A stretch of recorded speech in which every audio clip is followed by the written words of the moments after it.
Uh-oh, guess what day it is? Uh-oh, guess what day it is? Guess what day it is? Guess what day it is?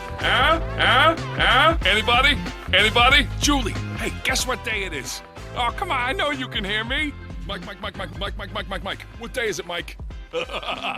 Leslie, guess what today is? It's hump day. Hump day, hump day, hump day. Hey guys, welcome to this week's edition of Into the Light with Jay and Franz. I'm coming at you live from being on the road in Indiana. And so this was a well-to-do show. How you doing, Franz? I'm doing well. Good to be back. Good to see you. Yeah, good to be here, man.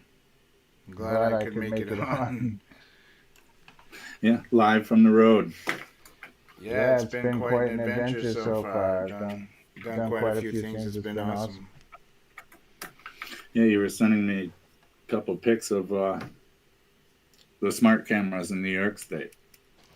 Oh yeah, dude. Those, I didn't even know what they were. I was like driving under and I was like, oh, this must be those things, man. That's like x-raying people's cars and stuff. Like looking. They absolutely are. They are. They absolutely are. Yeah. They pay all tolls in New York State by plate. Yeah, because I kept seeing these signs for tolls, but I never saw a toll booth. But then I realized, like every time I saw a sign, I went under one of those things. Yeah, they keep track of you how long you're on. I think it's probably 70. You may have been on traveling across. Yeah. So they, I've been hitting them in New York City. I've been seeing them pop up like the Hutchins Parkway is like a $40-$50 toll, but it's easy to get down into New York through New York. But 5 years ago, you'd get a nice clear picture of your car at the back of your head and a close-up of your plate sent to your address with the bill. So the technology of those cameras have been up for some years. It's only a matter of time before AI is looking for infractions. But so you also made a stop on your way out west. Oh yeah, I made a few. I'm just my mom's saying that someone's echoing, and I'm just trying to figure out who it is. Okay, it's me. So yeah, my other volume's all the way down. So just FYI, you guys, I had to buy a new computer to do this show, so I might be experiencing technical difficulties. So let me try this. Is that better?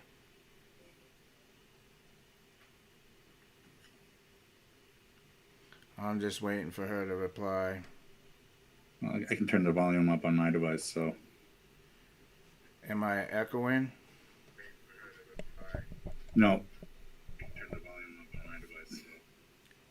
She said, yes, it's better. Okay. And you can still hear me, so, all right, we're good to go. All right. Okay, cool. I had to reset this thing all up, so I probably just messed up a setting, but I knew which one it was because I could see it on here. I had two volumes going on me. All right, sweet. So yeah, we're good to go. All right, cool. I mean, you just turned that on the first time today, right? You just got it. Yeah, I had to actually put all the streaming stuff on, like set up the streaming program. I had to re-enter everything, yeah. And it's Windows 11, which I don't even understand. No, you haven't even navigated the software yet. So, yeah. Well, I appreciate the scrambling to get us on here. Yeah. Awesome. So then you stopped in Ohio, right? Yeah, I stopped at the Serpent Mound, which actually is here's a little bit of a funny irony. So I stopped at Buckeye Lake, which is where I saw the Grateful Dead there in 1995. Really? Yeah, and that's where the Serpent Mound is right near there. Is it really? All Yeah. right. I didn't know exactly where in Ohio it was. It's like central, right? I don't really know Ohio. I just know that it was on the way to where I was going. It was probably like an hour detour total. So you have Cleveland and then Cincinnati, east and west. All right, so I was going down towards. So it was about an hour and a half south of Columbus. All right. Yeah. All right. So you were south, middle, west, going towards the west. Cool. Yeah. All right. I just didn't know exactly where in location. I have family in Cincinnati, and I've been to Ohio, but okay. And then also when I went to NYSTV in Tell City, that's in Deer Creek, Indiana, which I saw a dead show there too. I was like, what am I back on tour? This is crazy. But yeah, no, it's funny. It's funny how that happens. Yeah, totally. I went to him one time in '95 in Vermont, Highgate. Oh, at the Highgate? Yeah, dude, I missed those shows. Yeah, I think I was going on 14. And I snuck out to meet up with my stepbrother and went up there. It was like months before Jerry passed away. But yeah, anyways. So the Serpent Mound, you actually visited and walked around? Yeah, it's huge. A little bit of that video. Yeah. Oh, did you see the video? I watched. Yeah, I saw that you were walking around. So I'm sure it does. Everything you find for pictures does no justice, huh? Yeah, no, because it was really hard to take pictures because, it's just grass. It's all grass. So you can't really get a feel for the mounds because it's when you're taking the picture, you can't really see the humps. It just kind of looks like a lawn, Right. So, right. Yeah, it was a little bit tricky. I mean, I think I got some good ones of it, but for the most part, it was really tough to photograph. That's why I was doing the video, trying to point out where it was, as I was looking at it. I was trying to, put my finger in the screen and show where it wrapped around. But yeah, it was tough to take pictures of. Yeah, but I mean, if you happened to stumble across it and you had no idea it was like more visible from like an aerial shot, and you didn't know it was a snake, it wouldn't be obvious for you walking around it. No, you would have to see it from above. And I mean, you may know. I mean, if you knew it was there, you might notice it. But I mean, I doubt you would notice it if you were just like walking by it. It's just, to think about how your eye level looking across it, and it's like it was designed from way bigger, higher up. Yeah, and they had a like a little tower you could climb up and take pictures of, but it was fenced off, so I couldn't get in. Yeah, of course. It's one of those things where, see, it's right there. You can see if you want to, but it's not right at the moment. Really can't see it. Looks like my camera froze. Yeah, I see that. I just noticed that as well. Always technical Your audio difficulties. coming through. My audio's still working? Yeah, you're talking away. It's good to go. Alright, I just re-plugged in my camera. It just happened when I switched it to full screen. I realized we weren't on full screen, so... let me just see if I can get this camera back on again. Always something. There you go. Okay, that's a different camera. Just give me 1 second, guys. Sorry about this. Always something,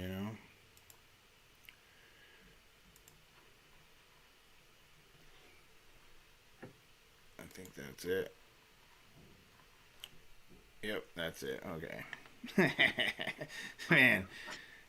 Oh, the devil does not want this episode airing, I can tell you that much. So, yeah, let me show you some stuff. And we'll get into this. And just as a heads up, you guys, I'm just going to show a few things about the Serpent Mound, and then Franz is going to present his what he's bringing to the table this week. But yeah, I have a few things that I wanted to show you guys and show Franz and discuss openly. If y'all want, you can hop in the chat and chat it up with us. So here, I'm going to present a window, and I think is this the pictures? So when you were there walking around, what did the atmosphere feel like?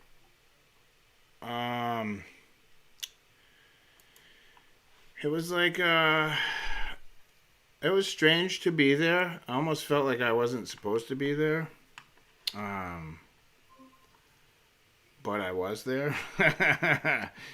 But as I was cruising around, there was other people there. There wasn't a lot of people there. I got there, pretty early.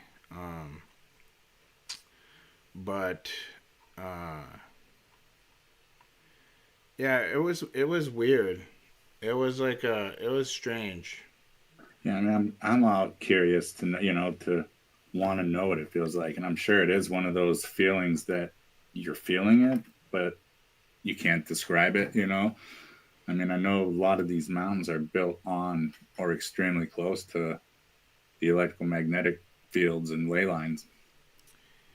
Yeah, I'm not sure about the location of this one, but I'm sure at like different times, of the year or the day or the year, together, you would probably have different. All right, go ahead. You got your pictures up. All right, so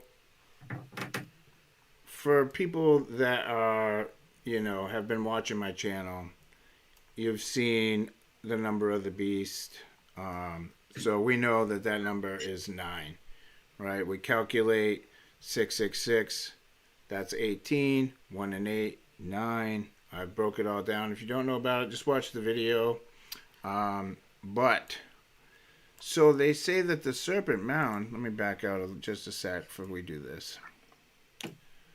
So they say that when I went there, the whole outside of this thing is goes way down. So it's at like a peak in the middle of this giant, I would just call it a moat, basically. So it's a mound inside of a crater, right? So it's an ancient crater. Yeah. So, and then there's a high part in the middle. Right, where the serpent they built is a mound on. Right. So it's my belief that this mound was not built. I think that there is a giant serpent under there. Like the remnants of an old serpent. Now, and that's like the beware of dog kind of sign on the back, like entrance to the yard, or What do you mean?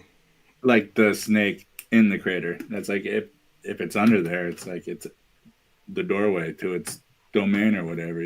They're signifying that's what lies here. Right. So this is, obviously this 256 million years is a crock, but it says you are now standing where a meteorite slammed into the earth more than 256 million years ago. So just disregard the rest of that stuff and just understand that this is where they claim a giant meteorite struck, which is what this circle is that you see here. This is the circle that the meteor created. Okay, and then it kicked up in the middle here, which is where the serpent is. So if we zoom in, you can see here that this is the topography. This is what they say, it was just flat before the meteorite hit. So they're saying that this is the rock layers after the meteorite impact. This is the rock layers after erosional leveling.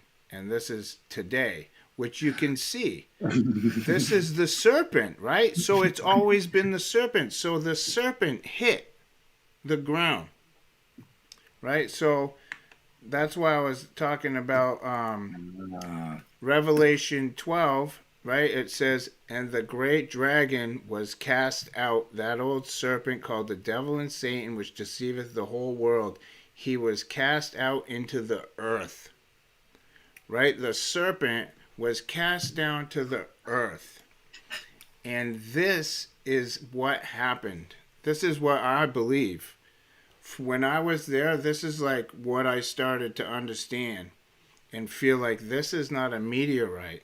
No. This is the serpent being cast down to earth. And the physical serpent, not the spiritual devil, but this is the manifestation of when Satan got cast out of heaven. This is what happened in the physical realm. Because as we know, the spiritual realm and the physical realm are different. But what happens in the spirit affects the physical. So when Satan was cast down to the earth from heaven, he's in the second heaven right now, when he will come down. But when that happened, this serpent, boom, came down to the earth. Now, check this out. So here it shows you that this is the ancient crater. This is where the Serpent Mount is.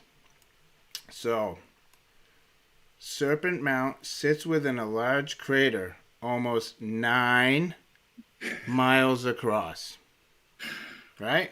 Come on, dude. 9 miles across? Across, so the diameter would be 18. Still 8 plus 9.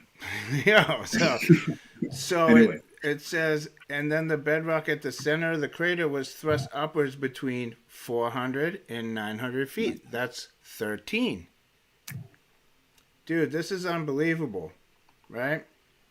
While an outer ring of the bedrock has dropped at least 200 feet to as much as 800 feet. In all, about 7 cubic miles. Dude, hello? 7 Satans, right? The 7 heads of Satan. And where are they? They're trapped in the Tesseract, the cube. This is unbelievable. Like, if you understand, you know, basically all the stuff we've been covering on this channel, then this is word for word. This is the stuff right here. So let me back up out of this one. Yeah, this is crazy, man. So, I mean, they say that this tribe of Indians built this thing. Of course, I don't buy into that. Oh, that's me. Yep, see, Serpent Mound. Oh. So, my mother, when I was showing her this, she said something mind-blowing, man. She said, doesn't the serpent on the mound sound like the Sermon on the Mount? Right? I was like, oh my goodness. Satan's twisted version switches it around, right? It's almost exactly switched. You switch a couple letters and boom. Serpent on the Mound becomes Sermon on the Mount. Unreal. So, good call on that one, Mom. There's a good shout out for you. So, this is just close-ups of that other thing. So, this is another thing that was there. This burial mound.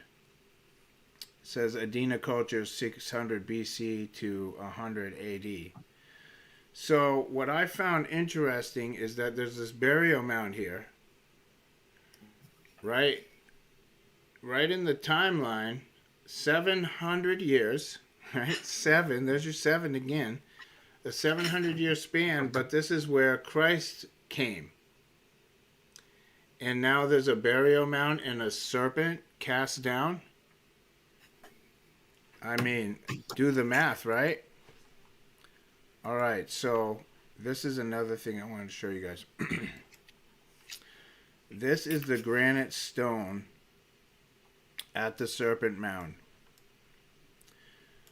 So, I mean, this is going to be really jaw-dropping for people that have, either subscribed to my channels or at least watched the videos and know the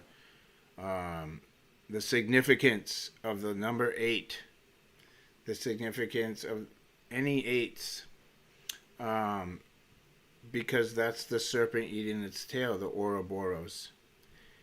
And all of these dates have 2 8s. Except for one, but we'll get to that in a second. So it says the Serpent Mound was first described by Squire and Davis in ancient monuments of the Mississippi Valley in 1848. So there's your 88. Saved from destruction in 1885, there's your 88. And a 6. By Frederick Ward Putnam, Professor of American Archaeology and Ethnology, Harvard University. The land included in the park was secured by subscription obtained by ladies of Boston. What? I just don't get that. All the way out in Ohio? In 1887. So there's your 88 and 17. You're the letter that shall not be named, right? Q. I'll just name it. So when it was deeded to the trustees of the Peabody Museum at the Harvard University, Cambridge, Mass., exempted from taxation by the Act of Legislation of Ohio in 1888. 88. So there you go. Yeah. Exactly. So here you have your 88, and you could either to call it 888 or you could call it 666 and 88 because 18 is 666. So see the progression of the date. You have 88 and that one's 5. So that's the beginning. So this is 88 and 6. This is 88 and 17, which is Q. This is 88. Where did I go? Sorry, I got so many dates going on here. 88, this is 87. This is 88 and 666. And then it was transferred by Harvard University May 1900, which is the Metonic cycle. 19, the serpent eating its tail. To Ohio State Archaeological and Historical Society for Perpetual Care. Dude, are these dates mind-blowing or what? That's insane. Unbelievable. Go ahead, what? I think the ladies of Boston is a female version of Mason. Oh, well, that would make really good sense, dude. It really would. I mean, and Harvard always coming up too. Yeah. And out in Harvard and Ohio. Yeah, that's insane. Yeah, it's nutty, man. All the stuff we've been talking about with the devil hiding stuff and numbers and all kinds of stuff is all right here on this piece of granite. We've discussed, not in great detail, but that's the crazy thing about these mounds and places like these in our country is you don't get that information unless you go walk around there. Yeah. What they feed to you through the internet is not what they have on stones or plaques. But that's awesome.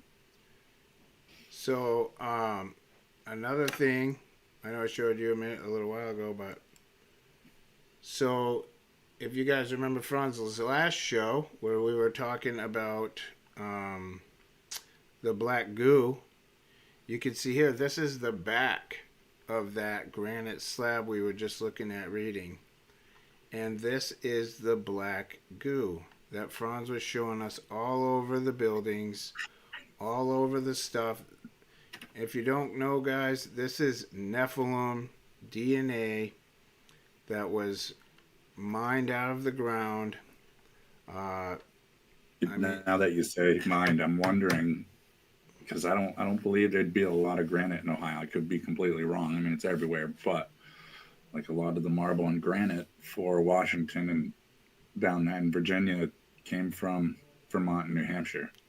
Well, that would make sense, right? Because the ladies of Boston, right? They probably had this thing made or something, right? Probably did. Oh yeah. There was no like dedicated to it or anything. That's just crazy how much goo is coming out of that. Yeah, dude. It's let's zoom in a little bit. It's dark, bro. Look at it. Look at it. It's like almost. It's thick. Yeah, dude. It's like a light layer in streaks where rainwater or something runs down. Could be, tarnish maybe, but no way. That's almost like skin. Yeah, I feel like they were. This looks like a power wash mark. You know what I mean? Is it power wash? Is it all flat? From the image, it looks like it's just like a rough. It is rough, but if you power wash stuff, it like cuts. No, you're right.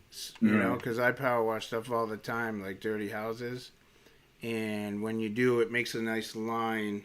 It takes the filth off and leaves a line. But yeah, if people are like, "What are you guys talking about, Nephilim DNA?"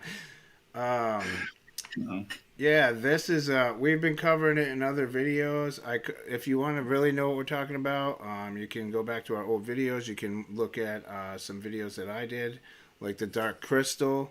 That one will really show you what we're talking about here. And I think Franz will probably you're gonna discuss it a little more today. Did you say or? I was noticing I have some buildings that go along with the slide and everything. It pretty much goes along with everything, and you could see in multiple different pictures and angles of these buildings that it's not just a granite stone in Ohio or the Washington or Jefferson Monument and the the Monument Mall in Washington. These are buildings that are made out of granite or marble and are state buildings that represent the same personification. Right. It's like into the whole country and spread out all over, These are the dark powers. Like, this is spiritual wickedness. So let me just 100%. Show you this. So this is what it looks like from the top. Just in case people don't know what it is. And I didn't know this, but it aligns to different times of the year. So we'll zoom in and I'll show you. Like solstice? Yeah, so see, this is the winter solstice bend. The tail, the portal, right? The winding portal faces true north. Then this one is the winter solstice. This is the equinox sunrise. This is the summer solstice. And then this is the summer solstice sunset. Now, this is, for people that don't know, this is the serpent eating the egg. This is the Orphic egg. Yes, it is. Which is it's symbolism for the serpent wanting to pollute the seed of man, trying to take over the seed of man and pollute the woman and consume the egg so that we can be made in its image. So this is highly satanic. Highly satanic. And the fact it's interesting. Yeah, the fact that it lines up with the mounds is, or the equinoxes and the solstices and stuff is crazy.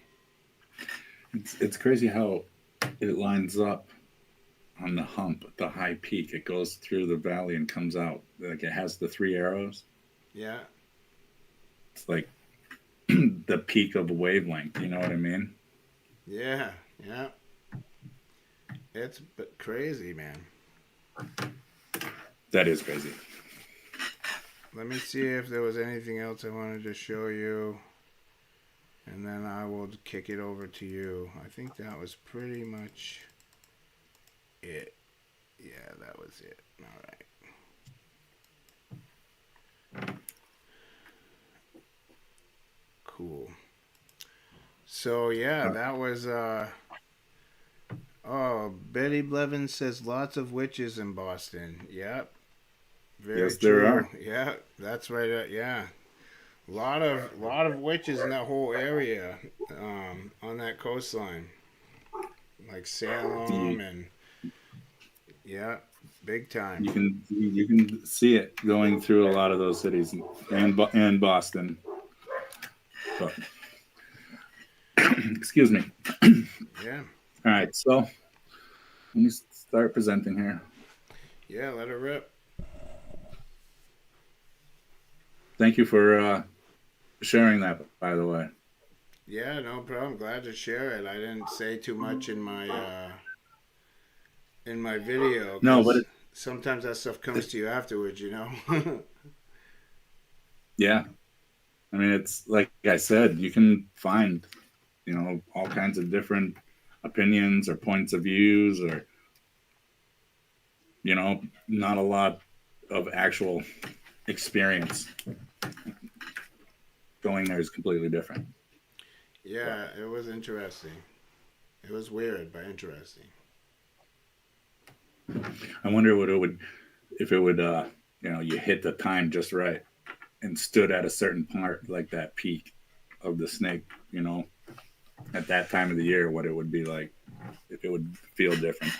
But, Yeah, I don't know. all That right. crater was deep though. They have this place where you can like look over the edge, and like you were over the trees. Like it was deep. I couldn't even see the bottom. Really? Yeah. That's crazy, though. I mean, I've read about it a few different times, and I honestly don't remember any mention of it being in a giant crater that deep. Crater, period. They have a trail where you can hike down too. I hiked down a little ways, but then I came back up. But yeah, it was pretty interesting. You know, if people are in the area, I would go check it out. All right. So, I'm going to talk about a subject that we've talked about a lot. Always the same. It's their motto. They're always doing the same playbook, same falsities. And I'm going to talk about the Freemasons. But we'll talk about the different chapters, different entities. Okay. And just do a little quick rundown on the oldest structures. And this is the York Rite. And I've spoken a lot of the Scottish Rite. But you have the York Rite and the Scottish Rite. And it's like the English, American and English versions. And just there are two big umbrellas that pretty much cover all of what you can find in associations and other structures under these umbrellas. This is just a small list under the Reich bodies. You have Knights of York Court, Holy Royal Arch, Knights Templar Priests, Past Commander Association, Order of the Silver Trowel, Order of the High Priesthood, the Symbolic Lodge, Capitular Chapter, Cryptic Chapter, Chivalric Commandery, and Knights Masons, Allied Masons degrees. You have to wear your Red Cross, the Royal Order of Scotland, and York Rite Sovereign College. So these main ones are over the other under the umbrella. It just keeps going like a tree, like a family tree. Under the York Rite, you have the ancient accepted Scottish Rite, and this is their symbolism. Shown you double-headed eagle. We've talked about that quite a bit. Yeah, that's Trump has that on his family crest.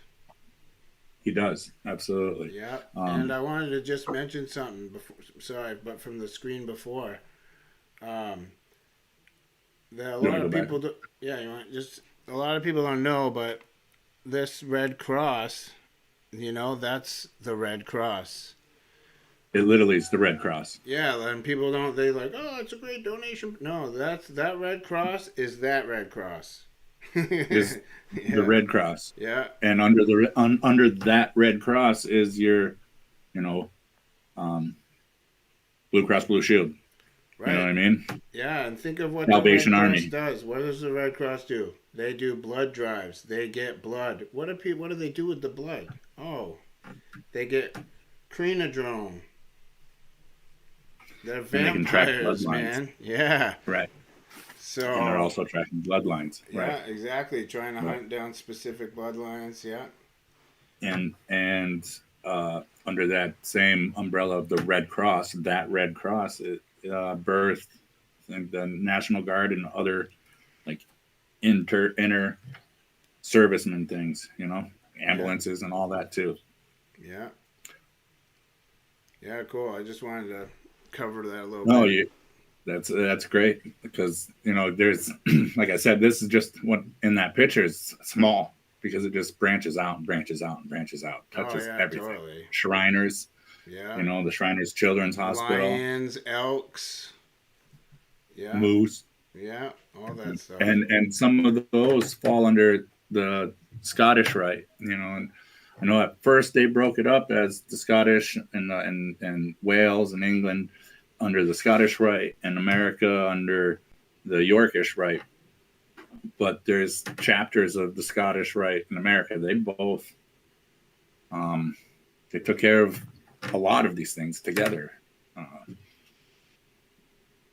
Then there was the French version of the Freemason. This is the third top that govern all these, and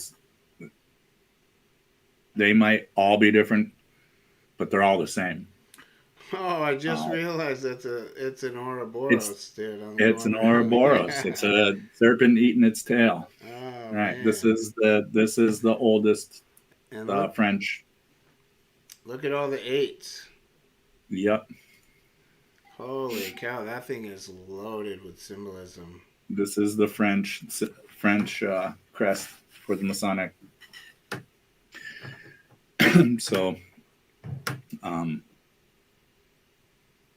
they're as old as our country's history, revolutionary history of French Revolution, American Revolution, England, these kings, queens. All of your history is a falsehood. It's his story, and they created it. Yep. I'm always telling people that, dude. It's completely true, man. It is completely true, and it breaks my heart when I'll hear decent people that are Christians and believe in Jesus, but believe this country was originally built under God, and it's a Christian country when it's not. No. Not It's under built, the New World Freemason Order of 1776. right? And the New World Order isn't so new. It's our country physically is a New World Order because they took over what was here. They erased it. And they created this whole fabrication of history and how this country was formed and how we came in alliances with France and England and fought them and blah, blah, blah. It's just blah, blah, blah. That's exactly right. The New World Order is just the new history that we learn. Right. It's all fake. And they built on top of the true world and the true history here. Yeah. And all these stones we keep showing you are bleeding, excreting the essence of that. Yeah, the Nephilim darkness. DNA. Yeah.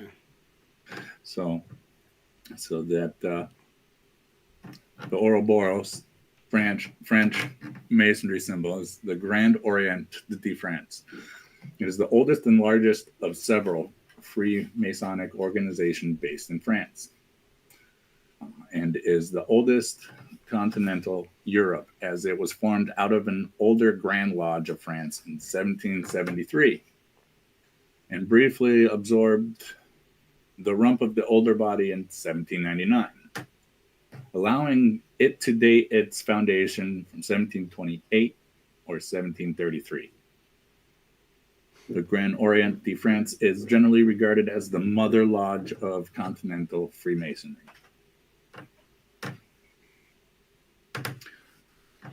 So they're given credit for having Freemasonry global or flat earther. Yeah. They know the Earth is flat. They do. Yeah. Absolutely. So these three main chapters or versions of Freemasonry are governed by the most noble order of the Great Garter, Order of the Garter. Hence this blue belt. That's the Garter belt. It's an order of chivalry founded by Edward III of England in 1348. It is the most senior old order of the knighthood. Sorry. Yeah, there's your Red Cross again. Yeah, there's your Red Cross. And along with the blue belt, you have this special gown that if you watched or looked at pictures of King Charles, his coronation recently, he was wearing it. He is the head of this organization.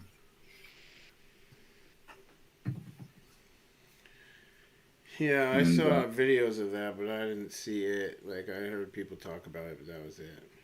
Yeah, well, he's the head of the order of Garter. Sorry. Like I said, it's the oldest. It's the one that governs, and all the other chapters under those three umbrellas answer to. If you look it up, you can see even the Queen. Then they have all kinds of ceremonies where they're wearing the special gowns that they wear, or cape, it looks like. But so we've talked about Washington. We've been showing, like in the last show, I showed a lot of the monuments, and so he's a member of all of the Masonic orders: Yorkish, Scottish, Order of the Garter, and this is just a picture of the. Take note, the pillars. The checkerboard. The checkerboard is black and white. It means they control both sides. That's why the chessboard is the same way. It just symbolizes. Yeah, it's the left-right paradigm. It is, absolutely. But he was a high degree Mason. Right? Think of the arch and the star up top, because it comes in a lot more all around the world, like on this doorway or top of a window. This is a building in Paris.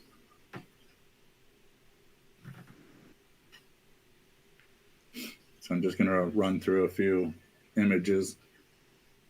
Yeah. Here. That's Mark Twain. It's a depiction of Mark Twain. I can't say that's really him, but he was a Freemason. Mark Twain had to do with our history and writing books that are still read in curriculum today. Yeah. So as much as you can read in history books about the fake history, there's right along with it, there's old images of their ceremonies, rituals. And if you see these two gentlemen standing here, we got the aprons. The Grand Master's knighting somebody. One's doing the two fingers up. And the one's giving the secret shh. These are all depictions of actual ceremonies. Yeah. And they're all demonic, man. They all are. Absolutely. There's the skull and bones. This is, part of a ceremony in the French chapter that birthed Skull and Bones, which is in Yale, which is not too far from Harvard. Yeah, all right. That makes good sense. And then here's this one, like I said, the archway and pillars. With a couple of I mean, heads. it's like a sacrificial ritual in this one. But I mean, the simple architecture you find in these old pictures shows through in their modern buildings. Oh yeah, totally. Another depiction. It looks like they ran a blindfolded woman in. All their symbolism on the carpet. Yeah, well, some of the what do you call them? The rituals or the rites that people are blindfolded in them. Yeah. So you don't really see. They're like forcing you to use your other senses while they're participating. Yeah, and I think it's like a power thing, a trust thing, or whatever. Yeah. That thing's got a step pyramid at the top of it.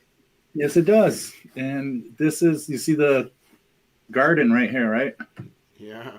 Oh, yeah. Great, ginormous Freemason symbol. And this is the picture, an actual picture, other president on it, right?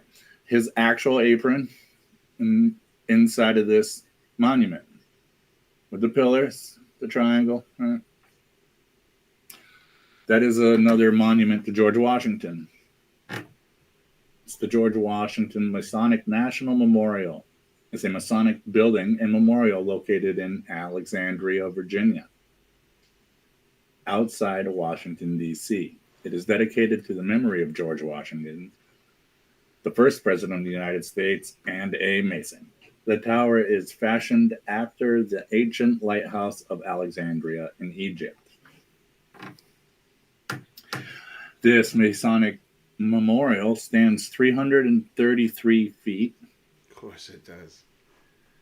That is 101 meters, and its address is 101 Callahan Drive. It's 7 miles or 11 kilometers south of D.C. And 9 floors. It has 9 floors. Do you know the significance of 101?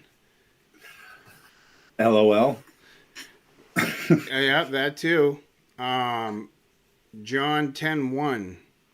Oh, yeah. Christ says, I am the door. That's what it means. No one gets to the Father but through me. So he is the door. That's why they use 101 for their purposes. So they can say, we're the door. We're the door, right. You can't get there without going through me. Yeah. So here it is again. That's 333 feet, 9 floors. Yeah, and 333 is 9. Yeah. Jeez, oh, bro, man. Yeah. And why are we still modeling and building stuff and naming things after Egypt? Thought we were, Yeah, maybe we are Egypt. I think we are. What was I gonna say? Oh man, I have a hard time believing that people know what Freemasons are. They know that it's a demonic, satanic organization. Yet they think that George Washington founded this great Christian country, even though he was part of a satanic organization. I don't.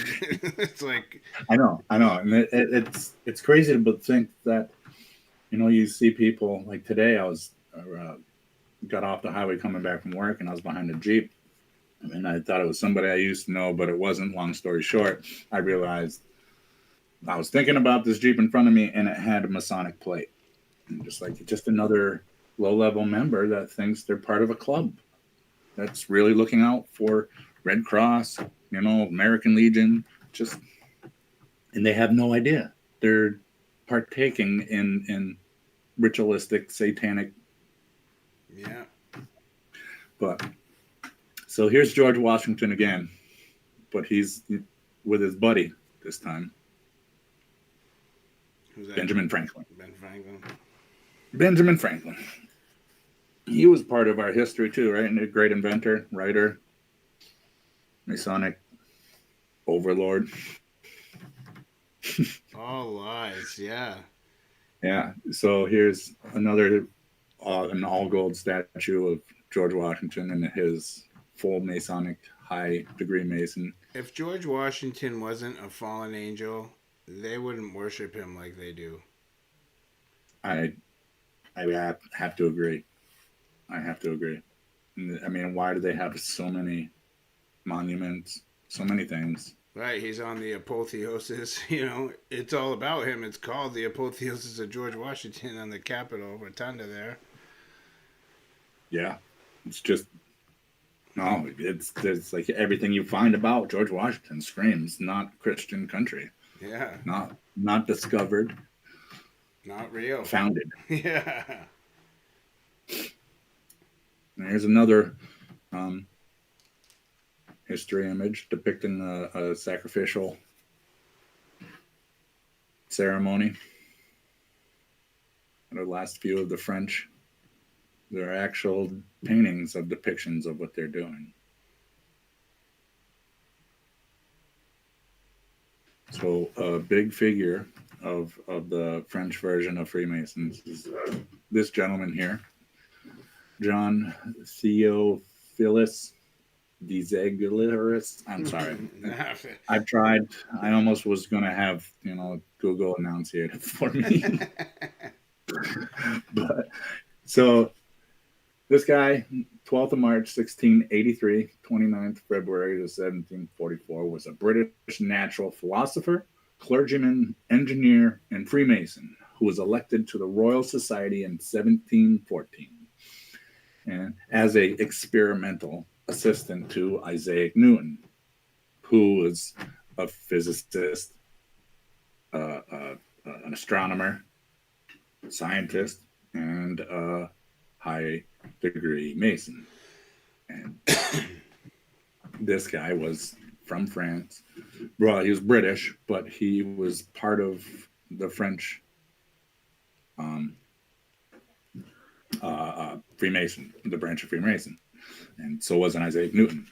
He was his assistant. He also started what they call Newtonism, I think, where they pushed Newton's theory of gravity. Everything that goes up must come down. Yeah. Yeah.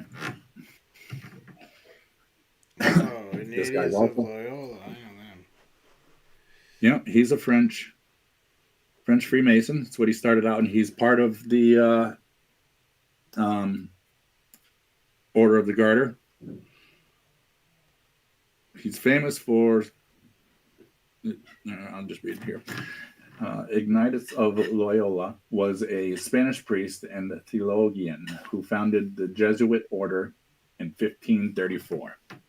He was one of the most influential figures in the Counter-Reformation, known for its missionary, educational, and charitable works.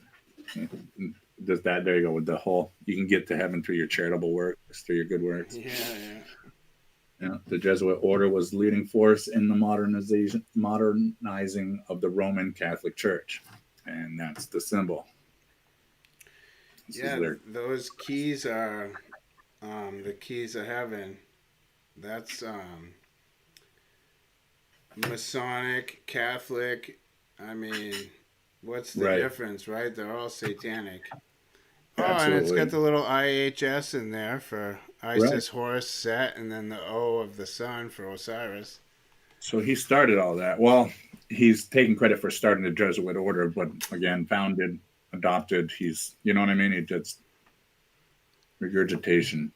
But him and the other guy, what's his name? The one. You broke up a little bit there. Just hacked. I have to go back. Yeah, you broke up a little bit there. I didn't hear what you said.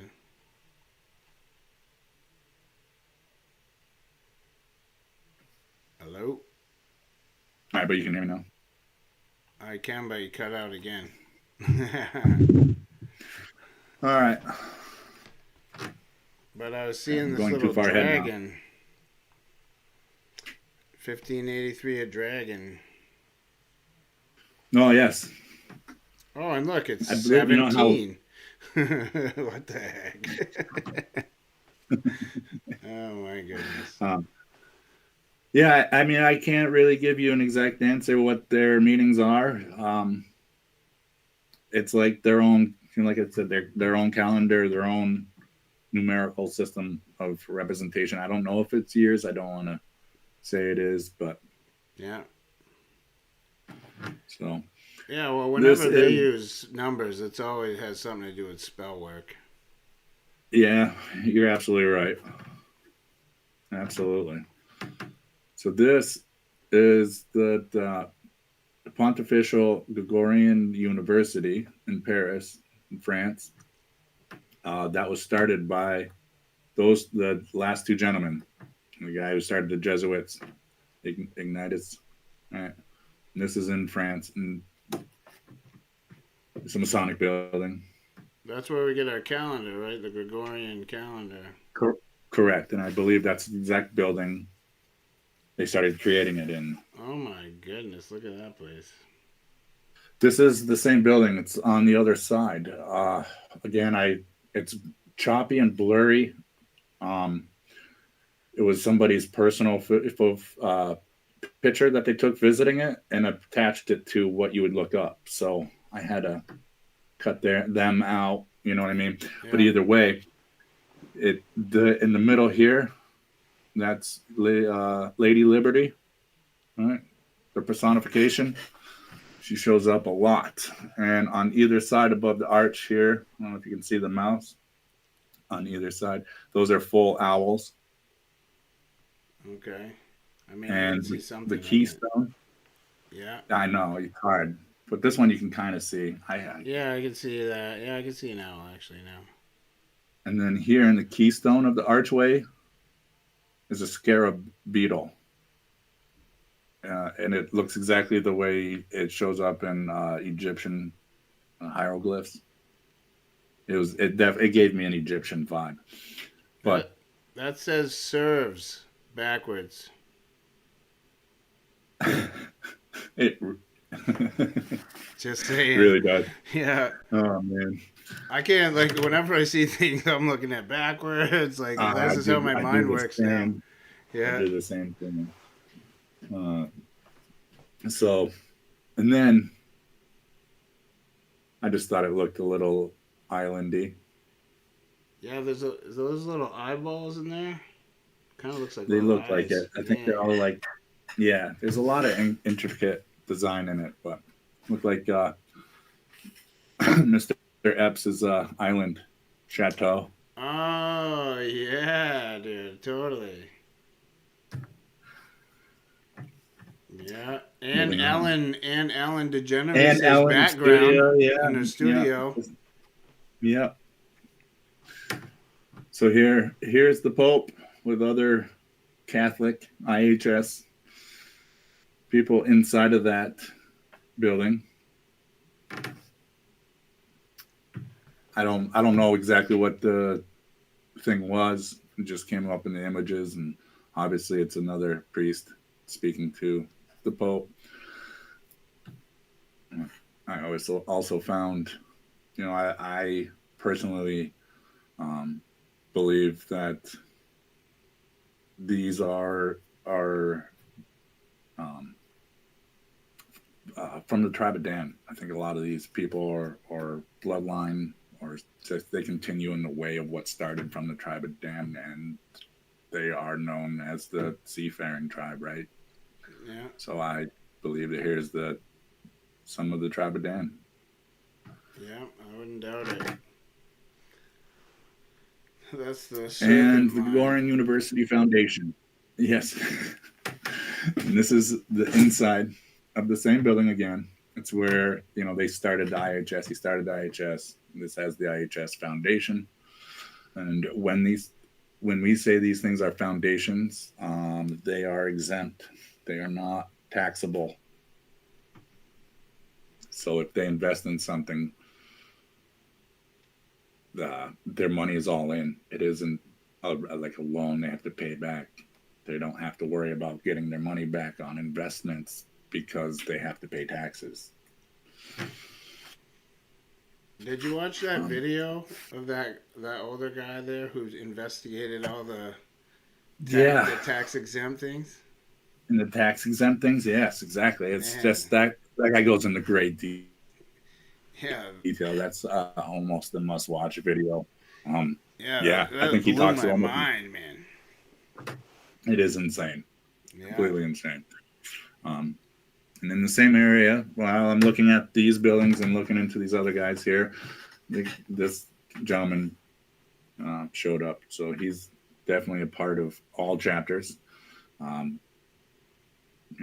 Mostly to the French version. His name is Count of Saint Germain. He goes by many different names, and the guy's got kind of a crazy history because he shows up at crazy different times in history.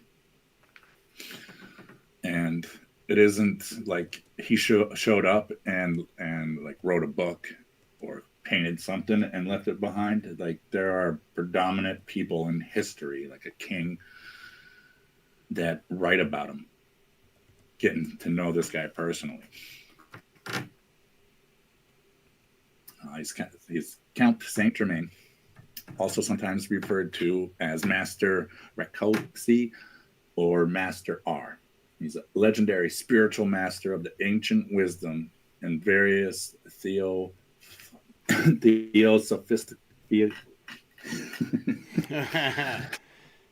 Theosophical. Theosophical. Why am I, when I'm trying to read it, I can't, whatever. Anyway. That's, Madame whatever her right, name is. Yeah, exactly. So this guy, yes, he is like the godfather to her. Yeah, okay. New Age. She even claims to communicated with him. Exactly. That's exactly what she started a modern version of Theosophy. It's just said to be responsible for the New Age culture, New Age Aquarius, and identified with Count Saint Germain. He's an inventor, alchemist, pianist, violinist, and amateur composer. But he was very influential in many different people in our history, in political and power. So what theosophy is any number of philosophies maintaining that a knowledge of God may be achieved through spiritual ecstasy, direct intuition, and special individual relations. Like, you can become God. And that's basically what they are. And the name breaks down in Greek as Theos is God and Sophos is wise. Wise God. Wise concerning God. Wise as God. Yeah, they like to think so, don't they? Yeah. Well, they are probably referring to and most likely talking about not our God, their God. No, yeah, because they worship the serpent who talked Eve into eating of the tree of knowledge, so they have their false wisdom. Right. Which basically, having world dominance is, the whole to deteriorate you from a relationship with the real God. So he doesn't have as much power because of their God is getting more attention, I guess, or belief. You know what I mean? It's almost, they believe it's going to empower them, but they also believe that they individually can, control their whole destiny and be a God. Okay. And so a question that kept coming up when, reading into this guy, and I've read about him before, taking with him a grain of salt, but he kept showing up in physical location in France and Paris. And so is Saint Germain a Catholic saint? Germain, Latin, Germanus.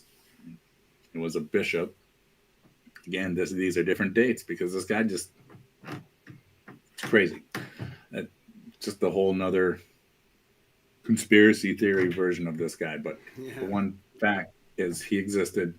He's a high-ranking Freemason, and he was very influential on the controllers of political kingship. Wait, is that the guy that doesn't die? Right. You've heard of him before, right? Yeah, they say he built that spiral staircase with no nails and whatever in that church. Right. And like he actually claims, one of the kings, like King Henry or I don't know exactly which one it was, but it's different, hundreds of years, different gaps in these periods. And he was writing in his own journal while he was getting to know Saint Germain that Saint Germain claimed to have met and advised Jesus. So like he's shown up. But again, he could be a complete personification, and it's the personification that they talk about keeps him alive.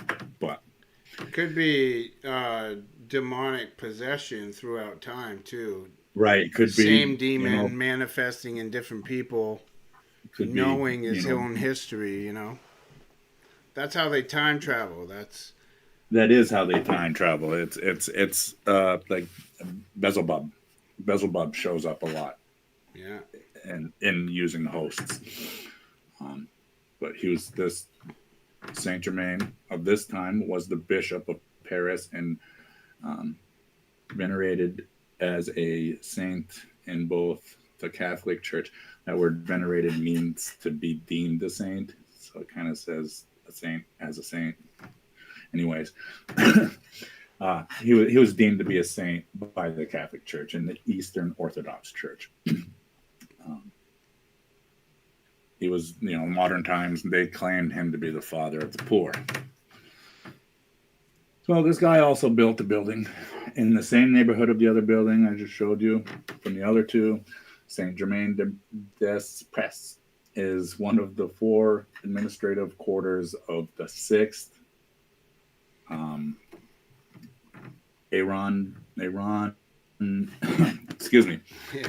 arrondissement of Paris of France. What that is a subdivision of a French department of local government. So within Paris, there's little sections that would be technically a different town or a different city, but they're all governed under subdivisions of the French government. So this is in Paris, France, located around the church of the former Abbey of Saint Germain. It's the original.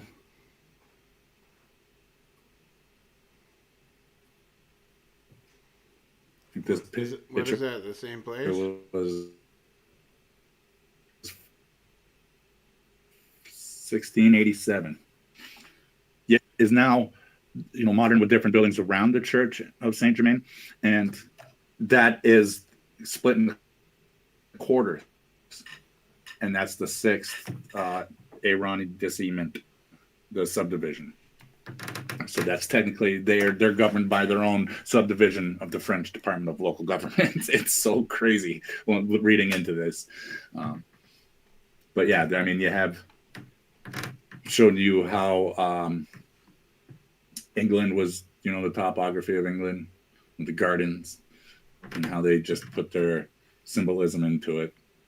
That was interesting to me in this picture because there's a lot of it. I think a part of this, where this was built, was originally a palace for a queen from the 1500s, I think. But either way. So this painting, a half-finished painting, is American commissioners of the preliminary peace agreement with Great Britain. It is also known as the Treaty of Paris. It is an unfinished 1783 painting by Benjamin West, depicting the United States delegation that negotiated the 1783 Treaty of Paris. And who's in the middle? Yeah, Benjamin Franklin. And it was unfinished painting because the English Freemasons didn't want to be in it. Just a few years later, in that same compound around the church, was a massacre at the Abbey of Saint Germain in September 2nd, 1792. which I believe may have been an internal Mason. So, look power. at this, dude. September is 9. 2 is 1 and 1, right? 11, right? So, if you go down to the year, 7. Oh, did I see that wrong? Yeah, maybe I did. All right, yeah, never mind. I think I saw that date wrong. No, because I mean, no, it isn't. Okay, never mind. No, you're right. If you reduce the 7 and 1, it's 8. Yeah. 9, 2, it's 11 again. So. Yeah, I thought they both broke down in 9/11. I was misadding. But there's still coincidences in there too. It wasn't very long after Benjamin Franklin and maybe George Washington. Yeah. Ben Franklin also had a house in Paris, I believe. Probably. Right around the corner, La Monnaie de Paris. It's like a museum. The name just stuck out to me. The Monnaie. But you can see here the archways, pillars built into them, and then the triangle top. Yeah, Lady Liberty up there. Clock. And you can see here up top. Yeah, that black goo. Black goo along the whole ridge up top and certain parts of this older brick too. So yeah, it just keeps coming out of buildings, and these buildings are old. By they claim older than America, than the buildings we have that are leaking black goo. Again, here's another shot of it. Again, you can see the whole roof. These statues are dripping it. Yeah. But yeah. And Lady Liberty up there again, personification. Here's the inside. Oh my goodness. You got the checkered floor. It's kind of hard to see, but it's there. Yeah.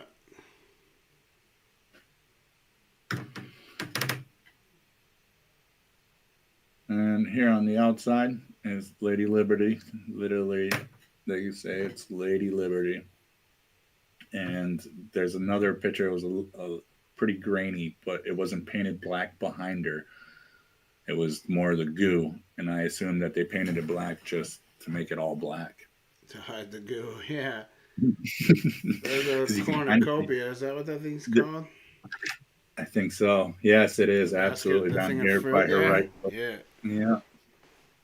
Yeah. Here she is again. Dude. Totally Lucifer, man. Isn't it? Does not look, and it looks almost exactly like the face of our Statue of Liberty. And it's even got the spires. Look at the head. It's got the spires too. The spires right around the head, yeah. And they declare her Lady Liberty. She's in the same. Right? This is in France, and all these buildings are, I'd say, a quarter of a mile radius from each other. And look how this big. Is an Sorry, go ahead. Go ahead. Oh, I was just saying, look how big that person is compared to the rest of the people around. She is. All right, so here's a guy holding his arm. He's sitting, so he's not going to be as tall, but he's holding up more. What headdresses are they putting on? Like the wreath or whatever, like the Olympians. Yeah, I forget what they call that. But yeah. Look at the girth of his arm from his elbow and his forearm. Yeah, and look at the arm. Over. Yeah. Now look at her arm here. Holy, it's like my leg. Yeah, totally. Yeah. And so these stones are actually like a white, really clear. There's other pictures. And this here is a female angel on the right. Right here? Yeah, well, down to the right. Yeah, right there. Oh, I see her. Yeah. So that's satanic because God only has male angels, but the devil has female ones. Right. And he will the whole look like a male but be a female, or maybe a male but look like a female. It's same entity. Yep, the two became one. Yeah. But yeah, this is black goo too. Is on the face. I've had other pictures. The face was crystal clear and white, and this was after I put this one in, because you can see it's like around the eyes. It's not just shadow. So that is the Pantheon in Paris. That's Lady Liberty, the picture I just showed you close up. Yeah. Pillars. This is a Freemason. This is a Masonic building. Yeah, you can see the little things on the outskirts. Symbolism is everywhere. Is that a rooster? It is. I don't know what it means, but yeah, I noticed it too, and I was like, I'm either going to go down this rooster rabbit hole. I think you should sometime, man. You should check into it, man. I want to, yeah. I think, here, I'm going to write that down right now. So, like I said, when I popped up the, hold on, 1 sec. Yeah. Leaving myself little notes. So I said that the name of that stuck out to me. And it made me think of when we were talking the other day about how in the last couple videos, there's a little female, little Lady Liberty, with George Washington was in the last one. So you asked, we looked up, and admit that the name, it's not exact spelling, but just very similar. So it made me think of it. So I had to put it in because Marraine, it has been a national personification of the French Republic since the French Revolution. Now, the three gentlemen I showed you that are all of the French Freemasonic were all part of the French Revolution. And as a personification of liberty, equality, fraternity, and reason, as well as portrayal of the goddess of liberty. Yeah. She's displayed in many places in France and holds a place of honor in town halls and law courts. Not just in France. Everywhere. Right, everywhere.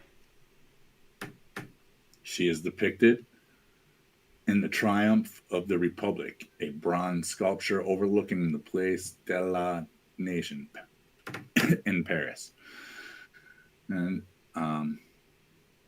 she's as well as represented with other Parisian statues of Place de la République. That's about as good as my French is going to get. That was pretty good, man. Her profile stands out on an official government logo of the country and appears on French euro coins and the postage stamps, which is true for us. And wasn't the French that gifted us Lady Liberty? It sure was. Huh. So it was the Freemasons from France after Benjamin Franklin created a treaty, and then they gifted, so they're honoring each other. They're patting each other on the back, and people go pay money to go look at it as tourists. Just saying. Yeah. So the other day when we were talking about it, they get this personification. It's nothing new. Right? This is like their secret teachings from Thoth, and Maat was the goddess of truth, justice, balance, and most importantly, order. The goddess of order, like, the Masonic order. Yeah. All right. In paintings, she was depicted as a woman who is either sitting or standing with an ostrich feather on her head, and in some cases, she was depicted with wings. The only official worship of Maat was when the king of Egypt made sacrifice to her upon ascending to the throne and presented Maat to the gods by offering a small image of her. So that would be that little thing, the right. little one. So if you see it, so they're offering to their god a small image, a small statue. They are self-proclaiming themselves. If there's a statue of George Washington, he's proclaimed to be a king, or ascending God, to the right? throne. Right. Okay, now we're getting somewhere. Because the fallen angels were considered gods, and George Washington had one of those, and so did Liberty, which is Absolutely. what Columbus. Yeah. And the Columbia personification. Yeah. Right. So she's in Greek mythology, and I've been saying the Greeks are Danites, tribe of Dan. So Dyke, her name is Dyke or Dyke in Greek, is the goddess of justice and the spirit of moral order and fair judgment as a transcendent universal idol, or based on immoral custom in the sense of social enforced norms and conventional rules. Boy, socially enforced norms. That seems a lot like what's happening in our country right now. Right? It absolutely is. Like, get down with the colored flags, or you are a bigot. Yeah, you're a racist. You're racist. Yeah. You're a murderer. Yeah. Your voice is violence.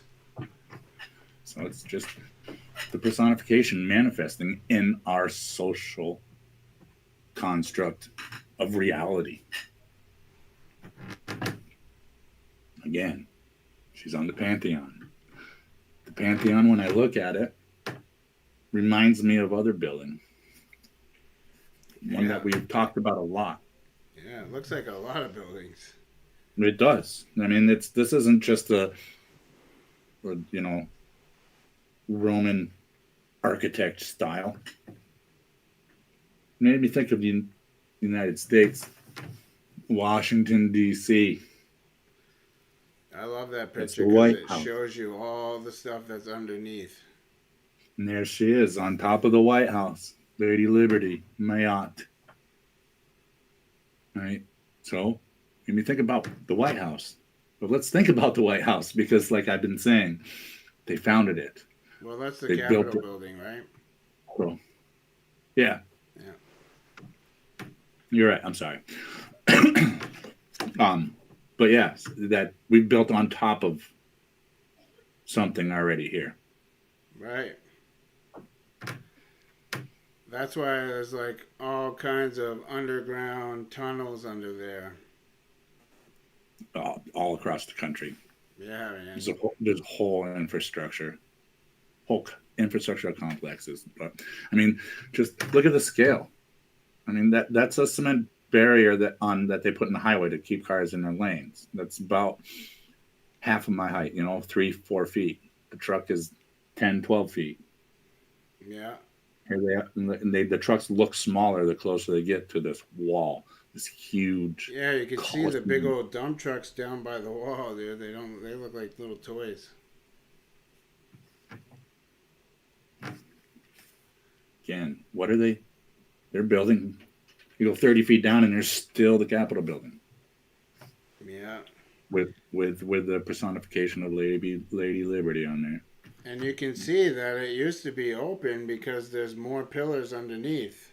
There's way more pillars, and they're twice as big in diameter and taller. Yeah.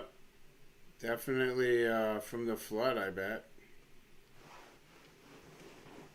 Is it, yeah, absolutely. Is that more science, evidence? I'd have to say so. Yeah, I would agree. Again, on the Capitol building, I couldn't get a really close-up picture, but it looks very similar to the Pantheon in France. Yeah. This is the That's the Supreme Court, ain't it? Supreme Courthouse. Yes, thank you. Yeah. Again, triangle on top. Lady Liberty. Personification. Pillars. It's a Masonic building. And, look how white the marble is down here compared to up here in the peaks. I was just counting the top people. Of course, there's 9 of them, right? Is there? Yeah, but of course, there's 9 Supreme Court justices, right? It's all about 9, man.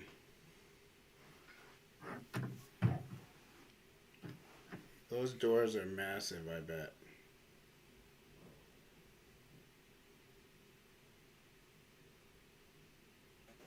Yeah.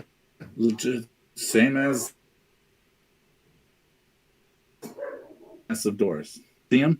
Right? But from the top of the step to this dark line in the door, those are people. Yeah. You can see where it gets pushed open all the time. Like, that was made for big, big people. And who's changing this light? The light bulbs. This light. That's like the size of a car, a small car. But yes. So, again, similarities. So many similarities. This is just France, Paris. It's got the same, like an arch, not an arch, but what is that plant? Like here, they're right here. See them here on the behind the light posts on the side of the building. Like that. Like a banner. The rope. That's That's got the knot in it and the tassels. They show up on all of our government buildings in our country. They're all up here. Those just pointing out similarities. If I'm questioning. There's in one of my Freemason books, it has all the different pillars and what they mean. I'll have to look it up when I get home. But, yeah. The degrees and ranks. Is that what they're talking about? Yeah. Well, it has all, whatever. It tells you what all the pillars mean, whatever's at the top of them, what they signify. Look at the doors. Go back to that one. Look at the people in front of the gate. In front of the gate. Look at the compared door. to the door. Like, that's exactly the same size. Those places were made by giants for giants. Okay, and when we say giants, so the giants, the Nephilim, are descendants of fallen angels. Yeah. So there's a difference between fallen angels and demons. And right. The fallen. Go ahead. Fallen angels are like the principalities of Satan's. Like they also have ranks. Like Beelzebub is the second under Satan, but they fell along with what Jay was saying, that they made up the snake. They hit the earth, right? They came here. They are a spiritual being, but the difference between them and demons is they can physically be in our physical reality, and picking wives of human wives for themselves to have these Nephilim, the giants, is proof. They sat down and had dinner and ate with Noah.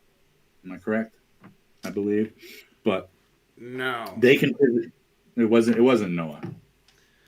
No, so the fallen came, but there's a couple of instances in the Bible, like when Mary and Joseph were visited by the angel, he appeared as a man.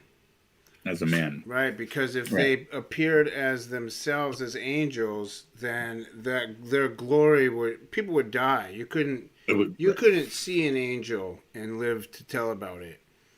So they come in the form of a man. So that's what the fallen did, is Satan showed them how to come down as men And so then, you know, a lot of people are like, well, how do these giants have these women, and how do they have these big babies? It must have exploded. It's like, no. They came down as men. They mated with human women, and the women had babies that grew into giants. That grew into giants. Right. Because they had more than, They were like half sentient, or half celestial and half human. Which I believe they may have some, depending on the principality of the angel. They may have power to appear as a normal sized man. What? Or the fallen? Yeah. Or the Nephilim. Oh. Well, I mean, I guess if it once they got diluted, you know what I mean? All right, yeah. So like the gene pool dried up, the height. Right. But then, but then we've, to us, if we went to the NBA and saw 7-8 foot. You mean the Nephilim Basketball Association? Yeah. Well, I mean, yeah. So I mean, we're there just a freak of nature that just happened to grow huge. You look at these basketball players' mothers, and they're 5'4". Right. So they might be 7 feet. There might be like lingering traces of DNA in there. That's why they do 23andMe and the Red Cross. And 23andMe, right? There's a lot of that stuff. They are tracking bloodlines and their DNA and trying to see what percentages are not so diluted. Because they want to bring back the Nephilim. So they're searching in all these people's DNA, and all these people are giving it to them with free willy-nilly, like a bunch of foolish people. And, I'm going to go on to Ancestry and see, what my great-grandfather did for a living. Like, dude, no, you know what you're doing? You're giving your blood to these demons is what you're doing. Exactly. And so when the Nephilim, just want to touch on this real quick. When the Nephilim die, okay, because that was the judgment of the fallen angels, that they had to, God was going to make the Nephilim kill each other. So the angels had to watch their children kill each other. But because they are half angel, half man, but they cannot get into heaven, they have to stay here. So when they die, their spirits are here. That is what a demon is a dead Nephilim. And their parents, the fallen, in Satan's hierarchy of fallen entities, control these demons from the second heaven. Correct. Yeah. And the fallen have the ability to appear in the physical realm. The demons have to inhabit. Right, yeah, they will, and they can inhabit anything unclean. So whether it be your pet, or a politician, anything unclean. Like if people are polluted, then they could totally inhabit you, and multiple ones. And that goes along with when we were talking about. I presented the Mexican hairless dog. Oh yeah. And it was an Egyptian breed. Yeah. Like the whole push of every family should have a dog or two, because you're gonna wind up. They're not your guides to the across the river, across the water to the gates. They're not your guide. And the Bible says that in the end times that these beasts will turn on us. And they will. And I'm a dog guy. I have 2 of them. Oh yeah, you do, don't you? Yeah. And I'm like, okay, dudes. But they're not chipped, right? No. Yeah, so that's good. Anybody? Oh, let me just throw this out there real quick. If you got an animal and it's chipped, get that chip out of your animal as soon as possible. It's the mark. Yeah, that's the mark of the beast. That chip is called NTAG 216. Google it. It's made by Biohacks International, and 216 is 6 times 6 times 6. The Pentagon already has these things, and people are putting them in their pets to track their pets, but these are going to make your pets destroy you. Believe it.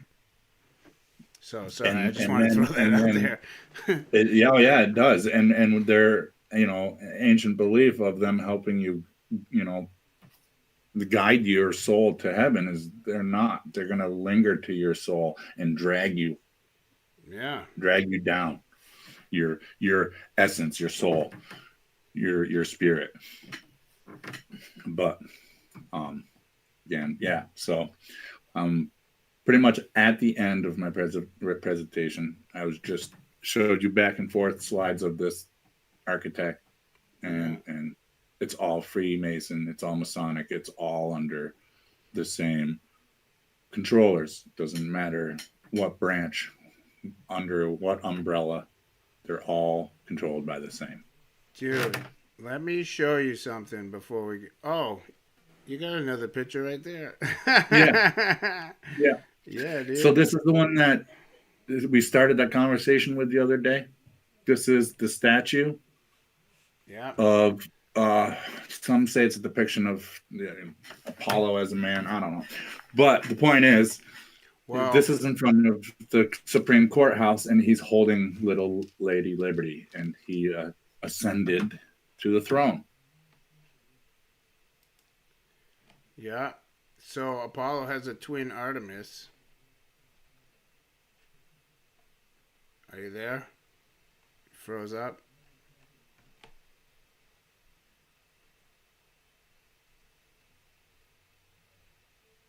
Did you freeze up? Franz is a little frozen right now.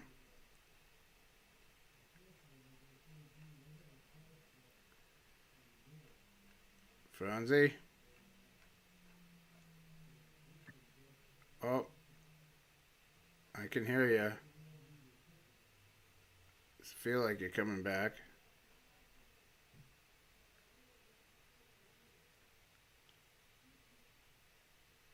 Right. Oh, you're breaking up a lot.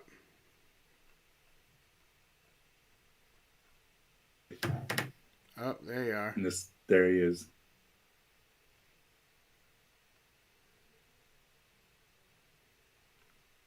What is happening? On the other, I don't know. Oh, there. Yeah, you were breaking up quite a bit there. So am I back? Can you hear me? Yeah, I can hear you now. Yeah. All right. Yeah, I don't know. It froze here for me as well. I don't know if I'm still presenting, but there was the one last picture. No, I saw the picture. I just couldn't hear what you were saying. It was like your voice was frozen out. I'm scrolling through my old pictures real quick.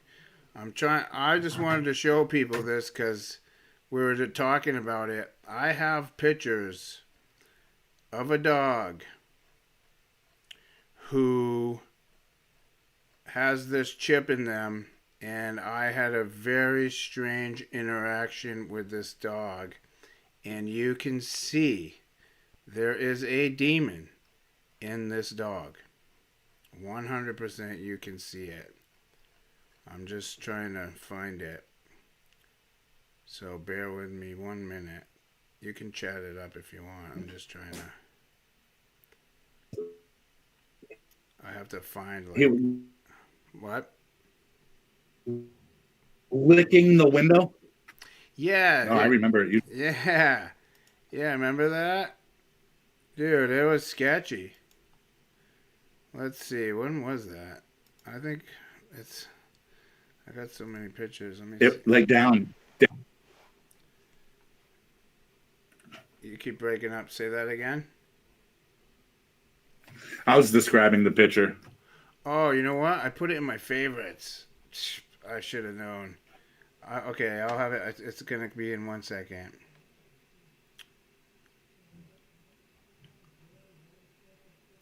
Okay, here it is.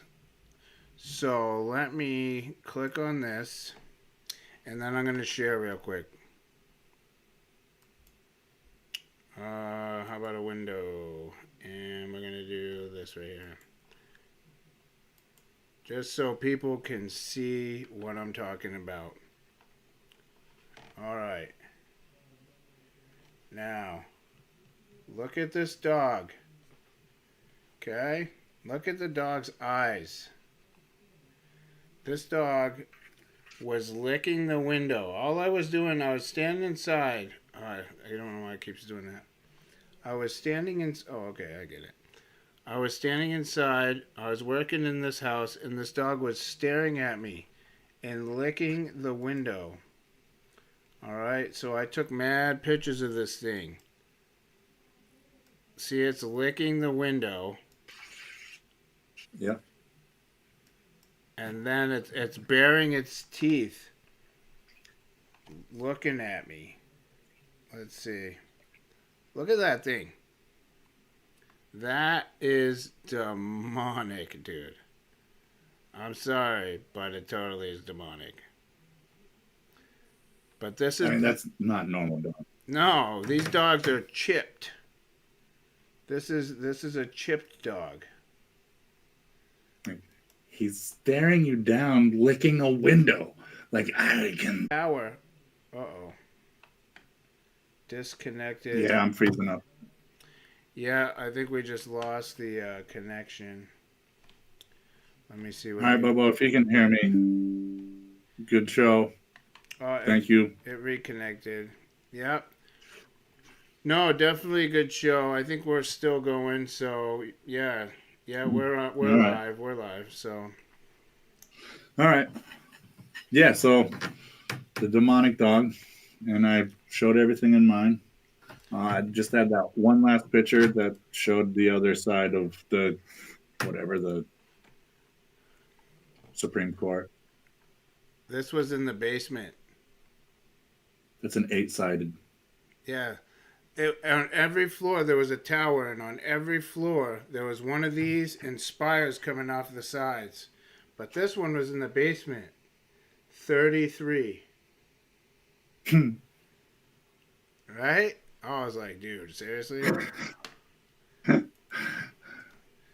right. Well, thank you again for having me.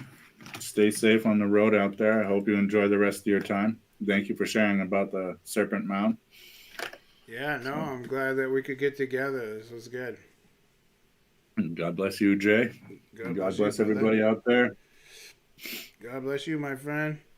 Until next time.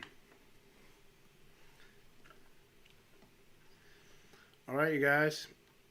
Thanks a lot for showing up. Hope you guys learned something. Hope you enjoyed the show. And until 2 weeks from today, I will talk to you all later. God bless, and take care of yourselves out there.